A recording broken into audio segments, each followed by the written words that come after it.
Hi guys, welcome back to the channel, hope you're all doing well. Today's video we're going to be reviewing last month's portfolio, we're going to take a look at the valuation, we're going to take a look at the dividends that I've received as well as any buys and sell movement within the portfolio. So first things first, the valuation right now is about £73,621, which is down about £3,000 from last month. Being someone who's probably overexposed to the high growth names, I've really been feeling it over the last few months as the high growth, more speculative plays have really been decimated. On the flip side, I do have some value stocks which are performing pretty decently. Due to the weighting I've got in the portfolio, I'm still showing that it's a continuous month of decrease in valuation.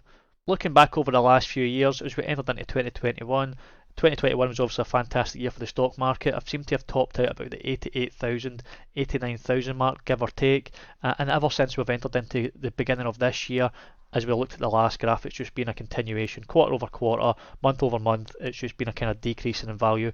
And I've got to look back on it and to see if there's other things that I could have done better to help avoid situations like that in the future. I've got this in here which shows you the portfolio value, which is the accumulation of the cash position and the stocks on the left hand side, and I've also just broken down the cash position just to let you know how much I've got sitting on the sidelines hoping to deploy if I see any buying opportunities. The theme for the year has been that the valuation has went down on the left hand side and the cash has kind of fluctuated. As I went into January I was almost fully invested, I had about £4,000 spare. And as we entered into February, March, April, as the market started to decline a little bit, I did take that opportunity to liquidate some positions and take some profits off the table. Looking at my asset allocation, I'm weighted about 39.1% in the portfolio in international shares. UK shares make up about 35.3%. Cash equivalents are about 14.8%. Property, which falls under the REIT bracket, is under 7.9%. And other, I'm not quite entirely sure what that's picking up, but that's at 2.8%. Looking from top to bottom, technology, I've got 15.9% in the portfolio, telecommunications 4.2%, financials 24.4%, real estate 7.9%, consumer discretionary 12%, consumer staples 8.2%, healthcare 8.8%, industrials 3.7%, and the non-classified, which falls under the cash bracket, is at 14.8%, 14.9%. So what dividends did I get this month? Well, firstly, the overall value equated to £158.52, which came through the door. And this is made up by the three payments below. On the 1st of November, I got a payment of £93.33 from DS Smith. Then we get £31.82 from Energy Transfer, and then we got Citigroup coming in at £33.37. November is a great visual representation of what we're after here. When we look at November for 2018, I didn't have any payments come through. 2019 we had £67.03. 2020 we had £88.87.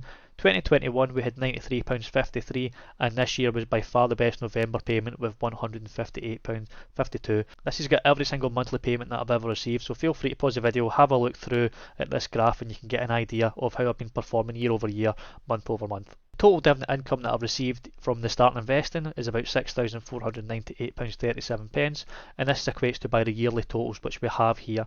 And as we get into the last month of December, I don't think I'm going to be hitting the same height that I did last year, and that's mainly because it's my own downfall there. I say that I'm not a fully dividend investor. I do have exposure to growth stocks, and I did go too heavy too soon at the kind of start of this year, the midpoint of this year, and some more growth stocks. As I said, I do have £11,000 in cash position as opposed to the £4,000 last year, so I'm a little bit underweight from an overall participation perspective, so I don't think I'm going to be eclipsing that this year. So buys and sells, I've bought two companies here which are on the screen, Greencore Group and Medtronic, which I'll go into detail in just a little moment. But firstly I want to show you this, which is a negative amount of £377 for November from the selling profit or losses, and there's a bit of a unique situation about this. So basically about a month or so ago I got this notification, and ultimately what it is, it's to do with Energy Transfer Group and the custodian which allows the UK stockbrokers to purchase these stocks. They've pretty much come back and said we no longer are going to be supporting US publicly traded partnerships. And there's three things you can do here. Firstly, do nothing and we will sell your shares. Secondly, you can sell your shares yourself, and thirdly, you can transfer your holding to another provider, but they may also be affected by the same scenario. Energy Transfer Group was one of the longer holdings I had in the portfolio, as I bought this back in 2019, and as I said, it had to get liquidated as of this month. It's certainly not all doom and gloom, as by holding this company for a prolonged period of time, I was able to accumulate quite a lot of dividends. This is all the dividend payments shown on the right hand side, and this equates to a total valuation of £386.49. which when we compare that to the loss that I've received, I kind of walk away almost break even with a small little bit of profit of £9.29 by holding this position. And now onto the buys. I picked up additional shares in Greencore Group. I spent about £730 buying 1,120 shares at a price of 65p per share. So why did I buy more shares in this company? At the bottom it mentions that Greencore full year profits rise, and they also launched a £15 million share buyback. I think this company is undervalued. When you look at this chart here, it's at 52-week lows, it's at multi-year lows, and I think when you've got a bit of a good news story where the business is having a bit of a turnaround play, I feel happy to be a shareholder in a company which I feel is undervalued. And the second company which I've got here, and it's a brand new position, it's Medtronic. I've spent £2,400 buying 37 shares in this business at a valuation of $79 per share. And this is a company which has had a little bit of a tough time as of late. So looking at the share chart, it's certainly hovering at 52-week lows, similar to the last company. It's on a downward trend. It's hovering right around that COVID low of about $80, and I feel it's a good time to initiate at least a starter position in this company. Looking at a few different metrics, looking at the PE ratio, it's sitting at 15. The yield, you're getting a dividend which is close to 3.5%. The relevance of that, if we look at the dividend history below, it's a company which has been continually increasing its dividends. The dividend payout ratio is still about 50%, so it looks kind of decently covered. And when you look at the earnings revisions on the right hand side, you've got 23 revisions down, so there is a lot of bad news, a lot of negativity, and this is why this company is trading at these sort of prices. Also, when we look at the dividend yield, over the last 5 years, this is the highest yield it's been, about the 3.2 to 3.5 range. So looking at these valuation metrics, again, I'm happy to initiate a position in this company. So let's run through the portfolio as we sit as of right now, and it is live in the market, so prices may fluctuate. So we're about £73,500 odd pounds. Cash position is £11,199. Alibaba is down 52%. Alkaline Water Company down a whopping 75%. Alphawave is down 56%. Barclays is up 7.85%. Boohoo Group down 55%. Citigroup down 15%. Coupang is down 9%. Darktrace is down 30%. GAN down 86%. Goodbody Health down almost 99%.